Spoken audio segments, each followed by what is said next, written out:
Melihat catatan langkah Rusia melawan sanksi pihak Barat, Putin dengan gagah berani melawan sanksi ekonomi dengan langkah ekonomi juga, yaitu pembeli gas dan minyak bumi Rusia bayar pakai rubel yang backed by gold harganya dan juga bisa menerima emas selain bayar pakai rubel. Sehubungan dengan hal tersebut, banyak pengamat ekonomi dan pengamat militer mengatakan jangan-jangan dari awal Putin itu niatnya bukan hanya menyerang Ukraina untuk jadi pelindung perbatasan buffer country atas serangan NATO, di mana NATO telah mencaplok 12 negara pecahan negara ex-Soviet dalam 15 tahun terakhir masuk menjadi member Pakta Pertahanan yang hadir untuk melawan Rusia. Namun sesungguhnya Putin memang ingin menantang dolar, menantang hegemoni satpam dunia, menantang Amerika. Sahabat, video narasi kali ini disponsori oleh Santara, platform pendanaan untuk usaha Anda mendapatkan modal yang cepat dan murah melalui urun dana. Daftarkan usaha Anda di santara.co.id, di mana ada 300.000 member Santara, investor yang siap dananya untuk menjadi mitra Anda menanti di Santara saat ini juga. Kita kembali ke topik pembicaraan. Putin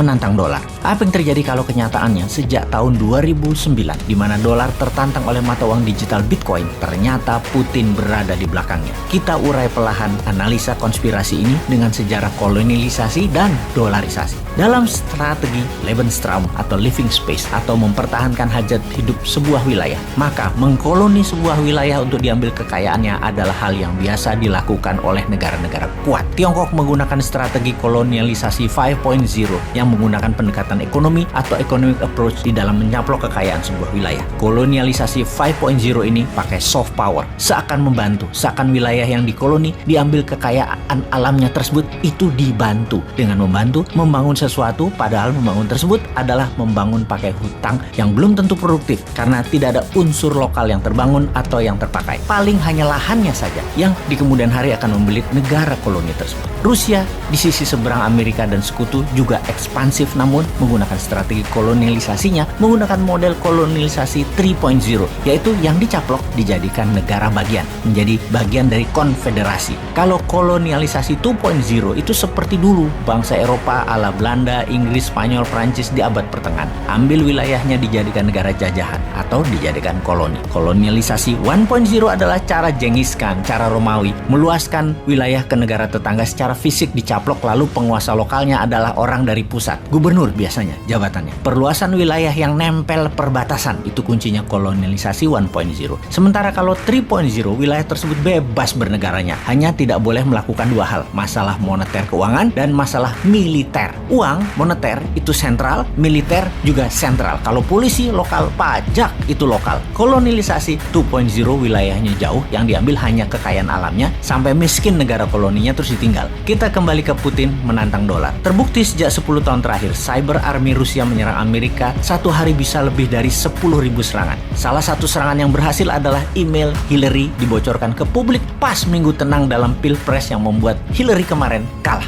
Dalam serangan cyber, bisa diperkirakan Pilpres Amerika 2024 nanti Trump pasti akan dibantu Putin karena Trump akan mengambilkan dolar backed by gold dan membuat Federal Reserve di bawah Kementerian Keuangan. Dan hal ini memang sama, yaitu cara kelolaan MMT, Modern Monetary Theory yang dianut Newman, rupiah backed by gold, dan Bank Indonesia akan di bawah Kementerian Keuangan jadi Dirjen Moneter. Sama prinsipnya. Dalam hal cyber army Rusia, kecanggihan Rusia dalam teknologi memang diacungi jempol. Cyber army-nya the best. Kalau Amerika kuat di militer secara fisik, Tiongkok unggul di produksi barang kebutuhan, Rusia adalah unggul di teknologi digital. Rusia dan Tiongkok berkali-kali menyatakan pembayaran produk negaranya lebih prefer menggunakan rubel bagi Rusia dan yuan bagi Tiongkok. Ini adalah bentuk perlawanan. Negara yang kalah pengaruh pasti takluk. Beli barang Tiongkok pakai yuan, atau negara Eropa beli gas Rusia saat ini pakai rubel. Sungguh, kalau dalam pemikiran para free thinker, dolar dicetak tanpa ada jaminan adalah penghinaan bagi negara lain yang berdaulat. Sangat mengherankan ada pejabat sebuah negara membela mati-matian dolar yang bukan mata uang negaranya, devisanya tercatat banyak disimpan dalam dolar, membangun pakai pinjaman dolar. Sungguh,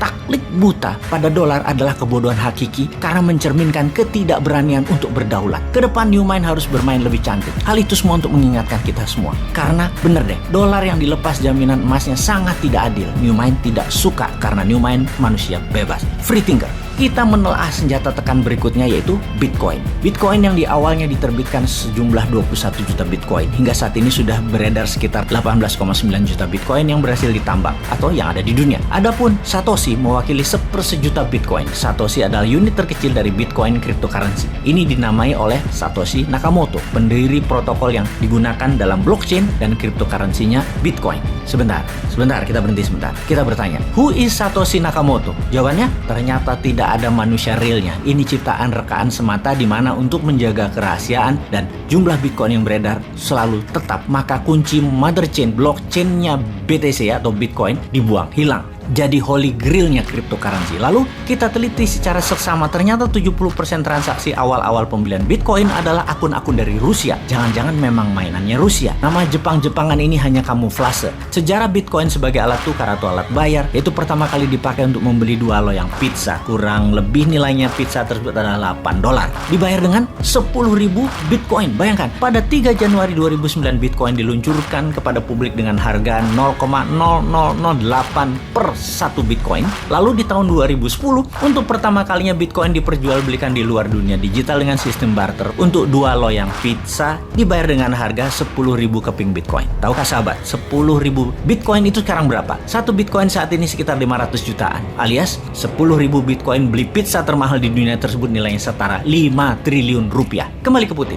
Diduga banyak pengamat keuangan bahwa Bitcoin adalah Russian konspirasi untuk menyerang dolar. Rusia memang ingin menyerang supremasi keuangan dolar karena dianggap tidak amanah, tidak jujur, dan membodohi dunia. Bitcoin adalah sebuah rencana jangka panjang yang didesain menyerang hegemoni dolar, juga membuka fake informasi, fake edukasi akan dolar dalam sistem ekonomi yang digiring oleh Barat. Itulah cita-cita Putin yang menginginkan kehancuran ekonomi Barat di masa dia masih dalam tampuk jabatannya. Strategi Putin saat ini adalah menggunakan rubel backed by gold, juga membayar dengan emas terhadap minyak bumi dan gas Rusia, kemudian mempromosikan Bitcoin sebagai alat bayar digital di dunia komersial di luar Rusia tentunya. Kemarin baru saja diumumkan, Gucci, sebuah brand fashion kenamaan, menyatakan bahwa mulai bulan depan akan menerima cryptocurrency sebagai alat pembayaran. Ini adalah salah satu hasil pertemuan terakhir Putin dengan pemimpin Prancis Emmanuel Macron yang mengkode untuk Prancis memainkan cryptocurrency, di mana kemudian Gucci merespon, dan sebentar lagi Balenciaga, Bottega Veneta, Alexander McQueen, dan Yves Saint Laurent akan menerima kripto sebagai alat bayar. Sementara itu di Indonesia, walau belum sebagai alat tukar,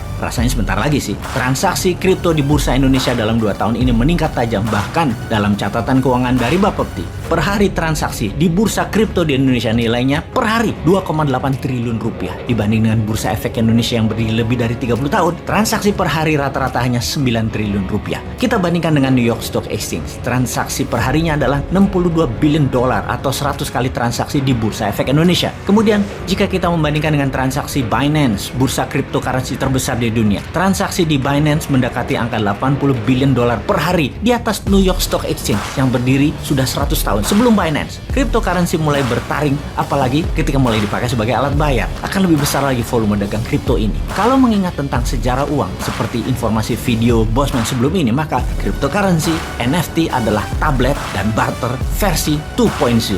Kembali ke topik. Serangan balik oleh Rusia dengan rubel backed by gold, transaksi emas, dan Bitcoin sebagai alat bayar komersial digital dunia, maka akan membuat dolar panas dingin. Pertanyaannya, Putin akan dikadafikankah? Atau akan diperang dunia ketiga kankah? Atau di-cancerkan? Kalau Indonesia,